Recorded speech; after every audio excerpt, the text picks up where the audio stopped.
On my first day at work, my colleague, Victor, eyed my Rolex with a mix of envy and curiosity. "Well, Adrian," he remarked, "wearing a Rolex already? You must be rolling in dough." My parents always taught me to keep a low profile when it comes to money, so I just smiled, replying casually, "I wish. It's a birthday gift from my wife." I saw a flicker of jealousy in Victor's eyes, but he didn't say anything more.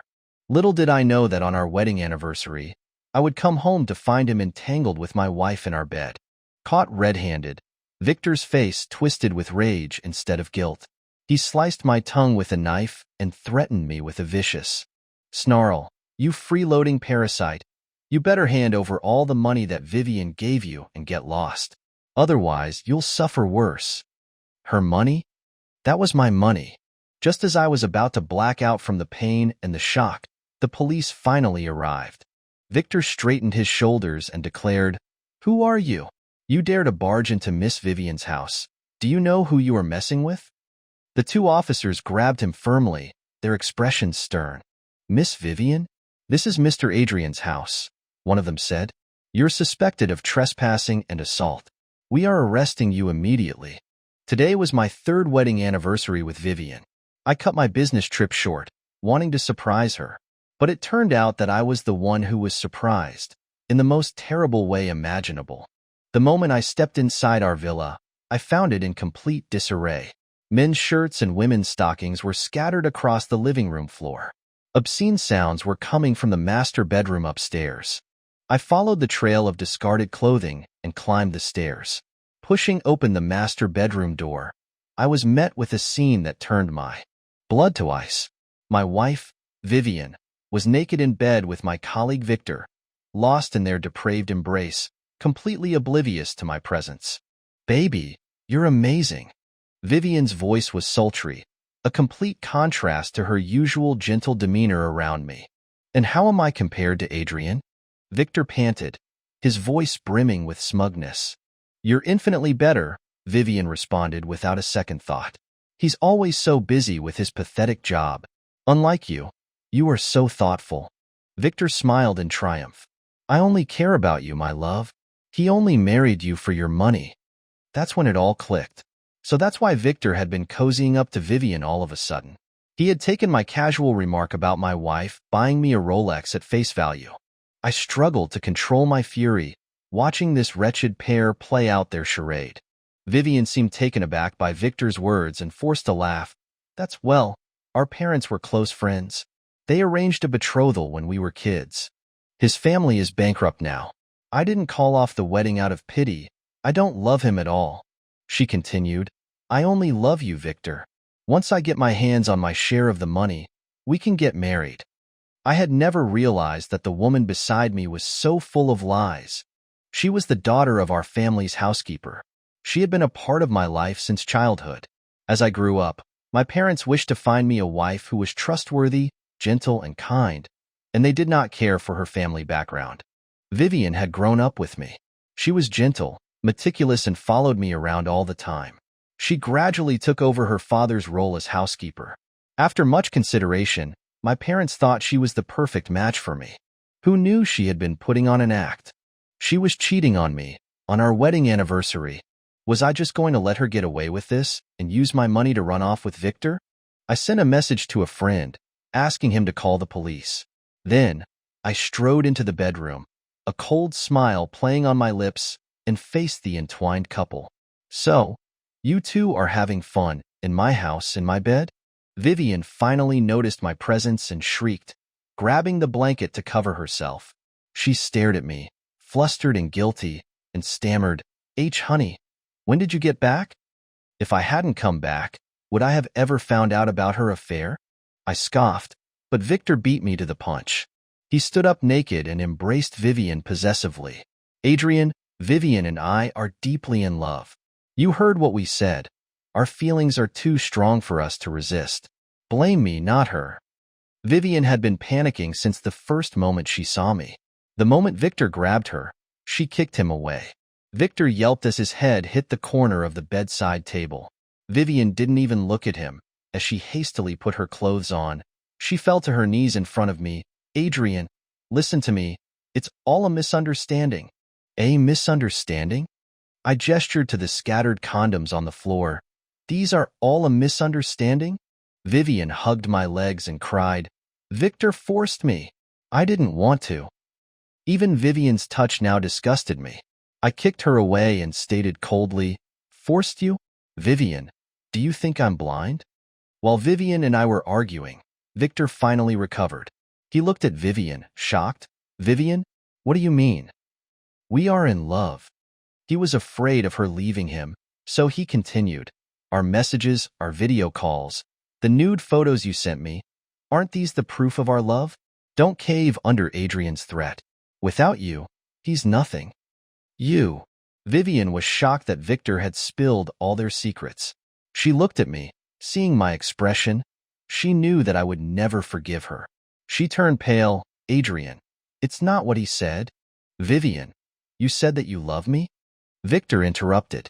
Vivian began to push him away. Please go, just go. I won't. Victor clutched onto the bedpost. Vivian, didn't you say that you love me and that you would divorce Adrian and get rid of him? He looked at me smugly. Adrian, the one who isn't loved is always the third wheel. Why don't you just leave? Vivian even pleaded me to go. Adrian, please just go. I'll explain later, okay? I nearly laughed at their antics. This was my house. Why would I leave? And did Vivian really think I was a fool? If I left, she would be able to continue playing the victim. Victor was thrilled at Vivian's suggestion of me leaving. He smirked at me. Did you hear that? Vivian only loves me. Why don't you leave? Don't leech off her anymore. Oh yeah, you better return all the gifts and money Vivian gave you. Gifts and money? I gave Vivian a cold smile. Vivian, I'm actually curious. What did you give me? Vivian looked away, not daring to speak. Victor suddenly attacked me, his hand slapping across my face. Adrian, don't play dumb. Don't you know what Vivian gave you? All those sports cars and luxury watches, weren't you happy to use them? Now you're pretending to be innocent? I'm telling you, give all of that back. I rubbed my face, it was stinging. I replied angrily, Are you crazy? Don't you know? Before I could reveal the truth, Vivian suddenly shrieked, Adrian, you just leave, please? The plea in her eyes made me want to laugh. Vivian was using my money, yet she was still pretending in front of her lover. I couldn't believe what I was hearing. Vivian, you? Vivian told you to leave. Didn't you hear her? Victor interrupted. He kicked me in my groin. The pain made me see black spots. I fell to the floor, unable to speak. A mangy dog shouldn't be in Vivian's house. Just leave. Victor sneered. Fine, fine, fine. All of this was my property, and now I was the one who needed to leave. I was both angry and in pain, gasping for air. I glared at a lost Vivian. Vivian, is this what you want as well? Vivian stuttered, hesitating. She didn't want Victor to know she was reliant on me. Vivian is my woman now. Don't try to look pathetic in front of her.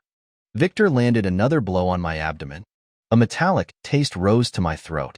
I fell to the ground. Victor spat on me with venom.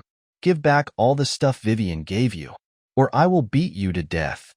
Everything I own was now being taken. How is that fair? I looked up at Victor, covered in sweat. Victor, are you crazy? You are breaking the law. But Victor looked at me coldly, not wavering. He knew, but he didn't care. He knew that if he held on to this rich woman, he would be fine. I knew that I shouldn't challenge Victor before the security guards arrived. I lowered my head. Fine. You want the car and watches, fine. I took off my watch and threw it in front of them and tossed them my car keys. Is that enough? I forced myself to look at him, but my humility only made him become more arrogant. Victor sneered at me. How much did Vivian give you? Are you kidding me with this? I took a deep breath to contain my anger. What else do you want? Victor raised his chin. Your bank cards. Give them to us and the passwords. Victor's greedy face was like a venomous snake, trying to swallow me whole. My abdomen was in too much pain. I needed to stay calm. Fine, I promise. Please let me go, and I will get my wallet. Victor finally let go, smirking at Vivian. Vivian, see? You have to teach this kind of scum a lesson, before they know their place. Vivian looked paler than usual. Yeah, sure. I took advantage of their carelessness and used my phone to call the police. This Victor was a mad dog. I didn't know what else he was planning. If I wanted to live, I had to get help. The next second, my phone was smashed on the floor. I looked up, defeated, and saw Victor's cold smile. So, Adrian, I told you to get your wallet, and you were going to call the police? You're so ungrateful, aren't you? Victor's fists rained on me. I was getting hurt. I could see nothing, just his cruelty and madness. I finally realized Victor was never going to let me go alive. Tell me the password. Victor's fists were pounding on me. Every blow felt like it was breaking my bones. I yelled, "Stop! She's been lying. Vivian has been lying to you." "I am." "Lying to me? I think you're the one trying to lie," he shouted. "Adrian, you are only lucky that Vivian took a liking to you. So stop being so ungrateful." He slapped me, looking menacing. "I don't care for what Vivian likes about you." I was losing consciousness. I stared at Vivian. "Vivian, do you have no conscience?" Vivian looked terrified. I didn't think it would be this bad." "You are still staring at Vivian?" Victor grabbed my hair. "Do you want me to pluck your eyes out?" I was bleeding. I stared at him. "Victor, are you sure you want to commit these crimes? It won't just be a prison sentence." "You're still arguing?" Victor got angrier and pulled out a fruit knife. He held it up to my lips. "I'm going to cut your tongue off. Let's see how you talk then." Victor swung his knife, while Vivian screamed. I felt a sharp pain, and blood began to pour from my mouth. I saw a bloody piece of soft meat lying in the pool of blood. That was my tongue. I was weakened. My mouth was open, but I couldn't make any sounds. I was crying blood. Victor used the knife to poke my face. "Adrian, I'm telling you, if you don't give us your bank details, you will lose your head next." I stared at Vivian, who was looking at me with fear. "Vivian, is this what you wanted?" I was sincere, yet this is how she repaid me? Vivian was terrified. She had never thought Victor was a mad dog. She was scared that he was going to cut her tongue too. "Vivian, I'll get your money for you. Don't worry." Victor grabbed me and showed his love to Vivian. Vivian looked pale. "Thank you, Victor." Ha! Not only did my money become Vivian's, because of her pride, I may die today. I looked at the couple. I was filled with sadness and mockery.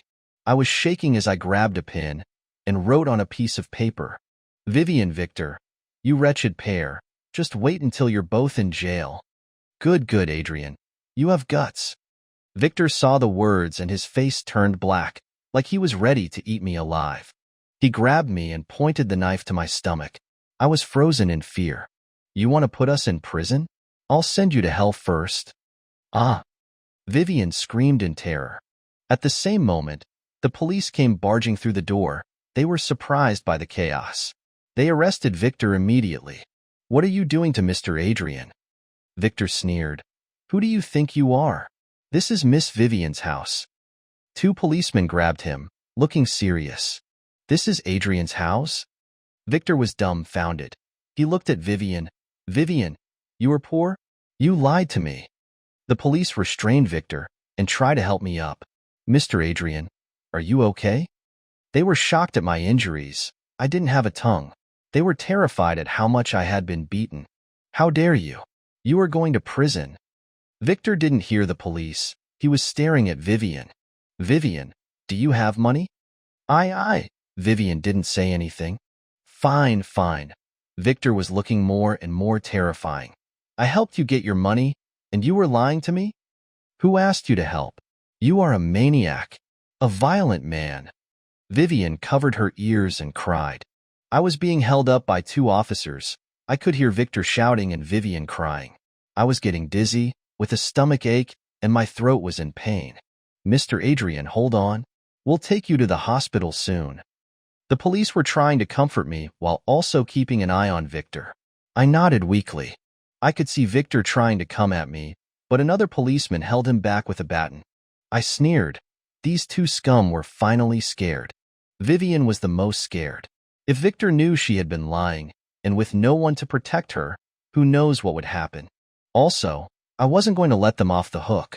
I looked at them both and said weakly, "Take me to the hospital first. Everything could wait until I was better." Luckily, my tongue was reattached. However, there were some serious side effects. It was difficult for me to talk or eat. It took me 3 months to fully recover. I also found out that Victor had escaped.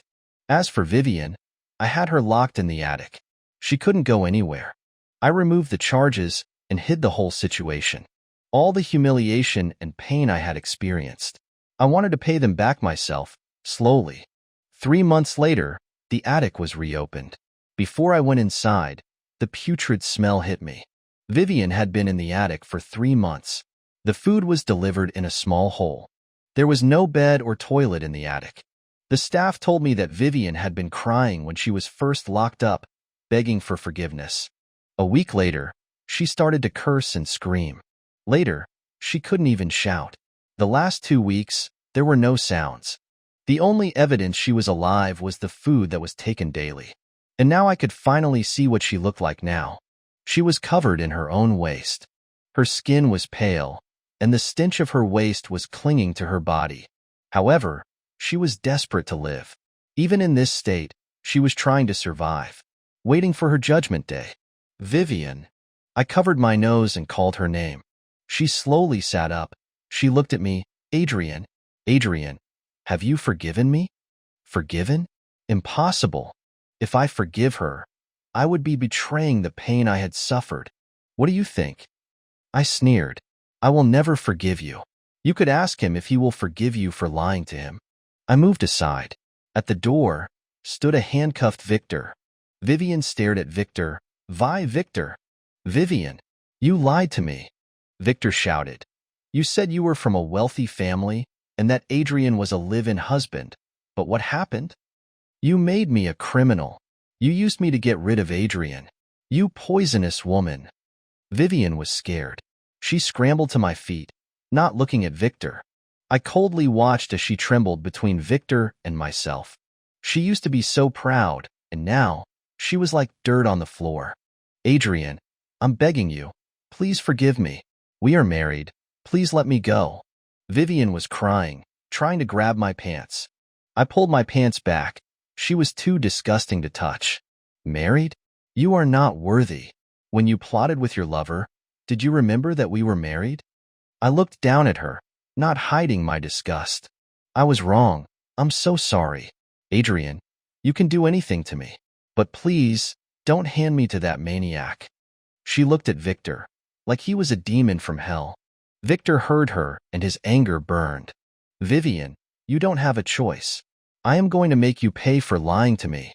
He lunged towards Vivian and began to tear at her. I watched coldly and didn't stop him. Vivian screamed. She was being chased by Victor. They were tearing at each other in the attic, not caring about the filth. I pulled back and told the staff to close the door.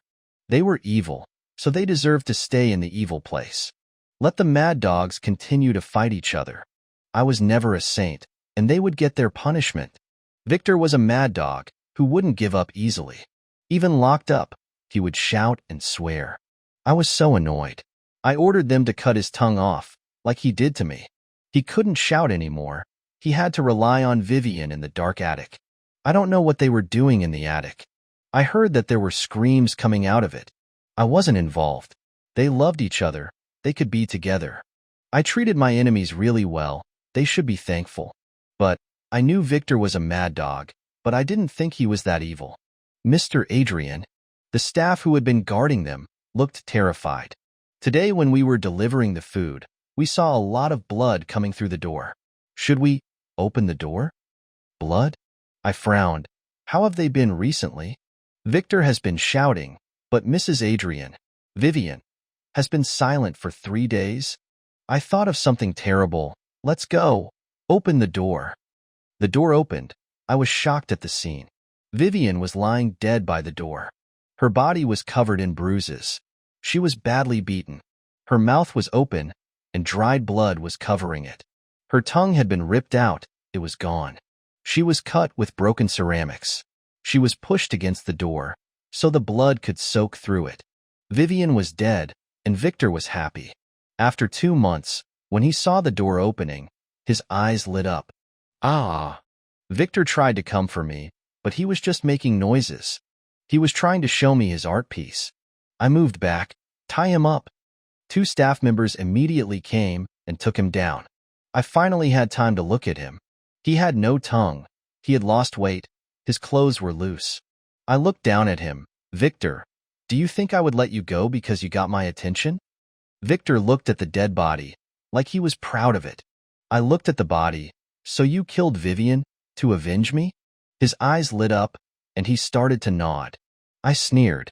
Victor, you think too highly of yourself and too low of me. I know what Vivian is like better than you. You were just as bad as her, so do you think I would let you go because you avenged me? You are wrong. From the moment you stepped into my house, your fate was sealed. I looked at him like he was a bug. I won't let you die so easily. I'm going to lock you in here with Vivian's body. You used to have a partner. I looked at him with pity. Now her body will keep you company for the rest of your life. I never planned to let them go. My tongue was cut off, and my dignity was taken. Getting the police involved was not enough. They would need to spend their whole lives paying for what they did. Victor's eyes went dim. He killed someone, and he had no hope for the future. He would spend the rest of his days with a decaying body. He was broken as the door was closed. Adrian, Vivian. How did she suddenly die? At the funeral, my parents came home, looking tired.